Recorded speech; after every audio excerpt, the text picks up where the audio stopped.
พักผ่อนอยู่ผมป้าถ้าผมคักเลยนี่หานอนอยู่นี่คือจิคักนี่ถ้าจิกางเต้นนอนอยู่ในกลางคืนนี่แค่นี้แหละนี่เออหมูมากับทักทายหมูเลยนี่หมูมาแถวนี้วันนี้วันเพื่อนมอนันมาอะไร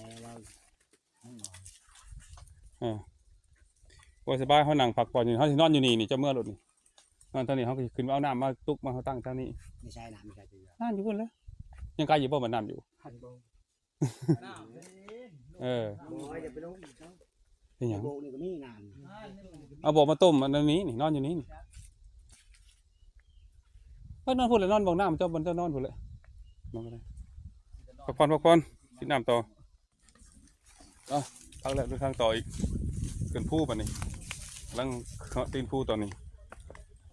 ขึ้นผู้อีกไปผู้สุโกไปเลยแล้วก็ขอถามถึงก่อน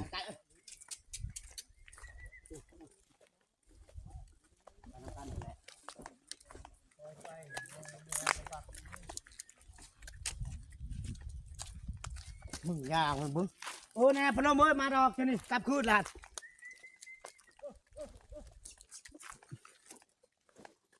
มันหูทางเมื่อบ่อย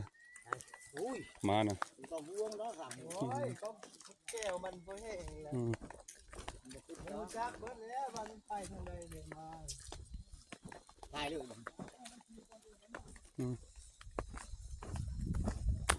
โอ้ผู้สุโกชุงโจโก้แน่เบิ่งแน่มาแต่ใกล้สำเก่ามาฮอดยังสำเก่าอันนี้ผู้เขาแหมผู้เขาจีเขาแหม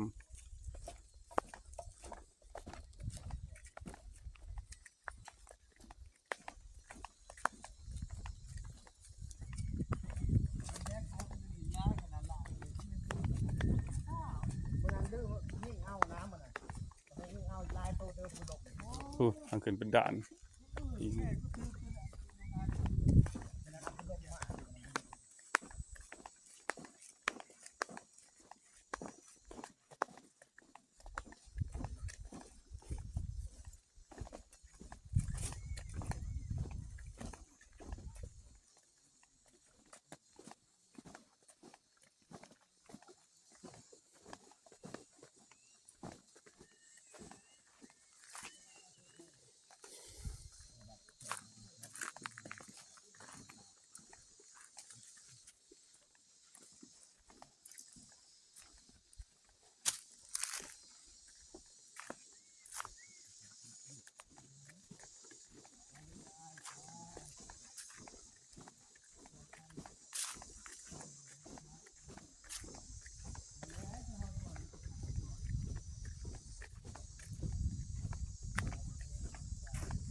เดินเบิ่งก่อนเด้อเห็นบ่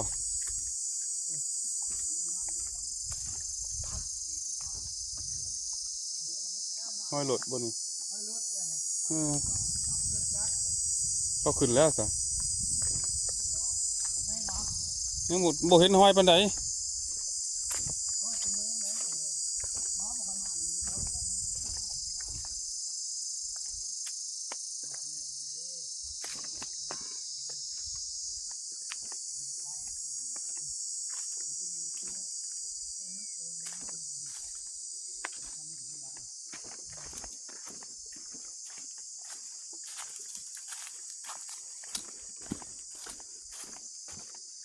นั่นแหละกำลังขึ้นตีนภูกำลังเขาตีนภูสุโกภูสุโกทางนี้ภูกระจีทางนี้อีก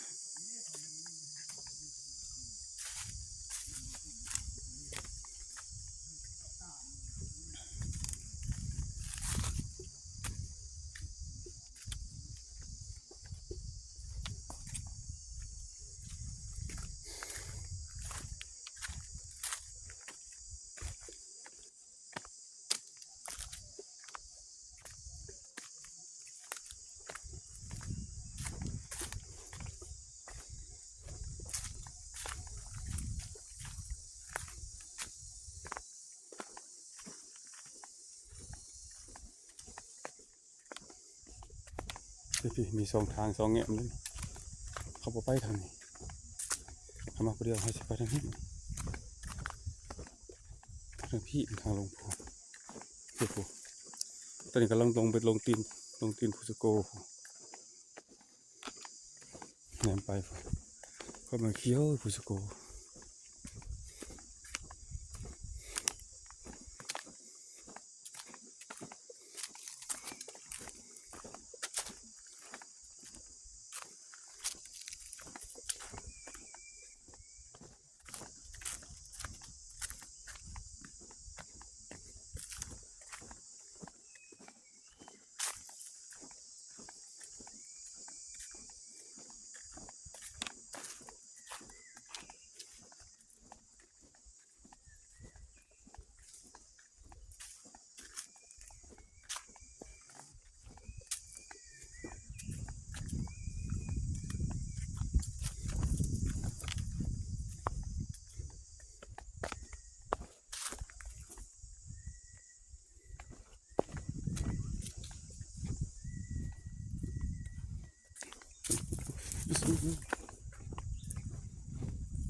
ภูสโก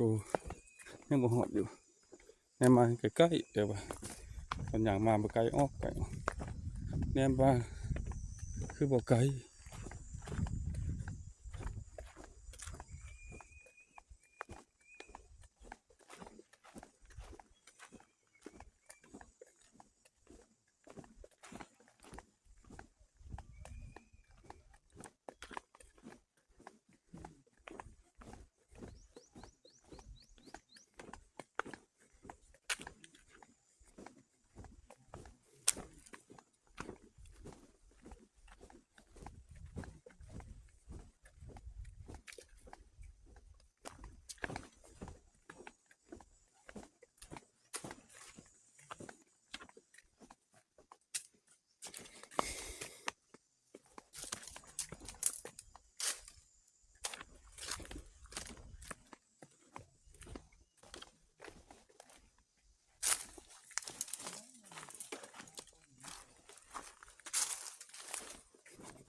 ยัง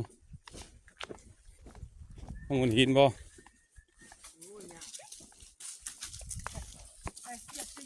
แล่นบ่น่ะ ยาก หญ้ามันเป็นบ่เข้าใจนะ เย่ไรแง่มาไรแง่บ่ทันซ้ำเขาฮู้คือเก่า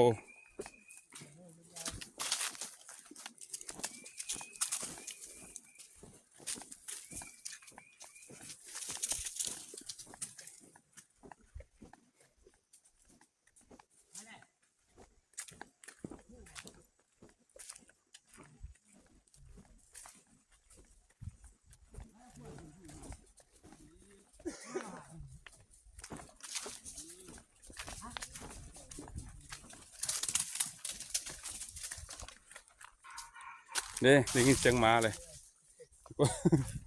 นี่เชียงมาเฮาแลนด์เลยเขาว่าเฮาแลนด์แถวนี้มีแลนด์นั่นสิเป็นสัตว์อื่นบ่แม่นดอกสิเป็นหมูป่าก็บ่แม่นดอกมันเป็นเฮาแลนด์หรือเฮาพบกันก็บ่ยัก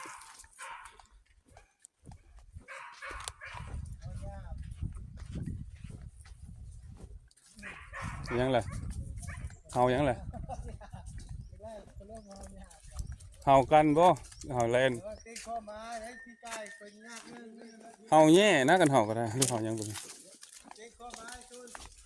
ไว้ย่อนั่นน่ะยากก้มลงก็ถือ โอ้ยไปสิเป็นแลนด์น้อยเลยนี่ฮะมาในพานเฮาเป็นแลนด์น้อยแหละบ่ต้องสิได้เดี๋ยวไปละผู้โอ้ยแลนด์น้อยไปไปต่อหามื้ออื่น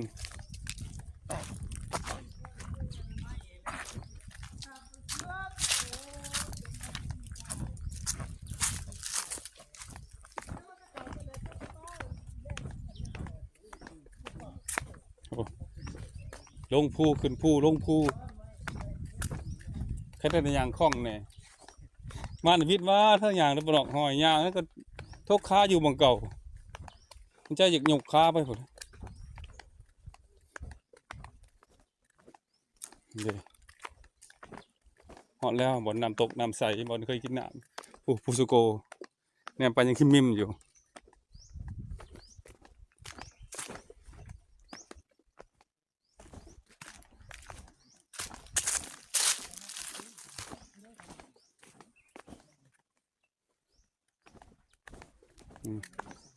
ก่อน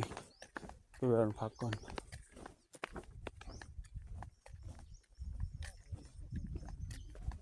บอนกินน้ำ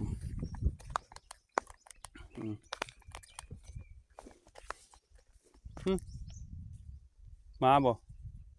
แม่เครื่อง มาเลยคนให้เบิ่งเครื่องก่อน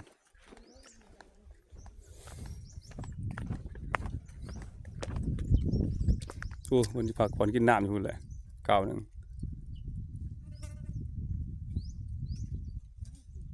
พูดบอลลาครับ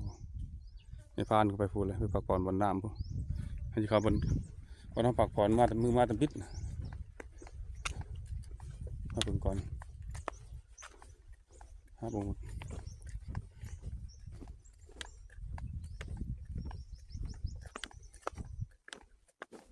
มาเบิ่งเครื่องก่อน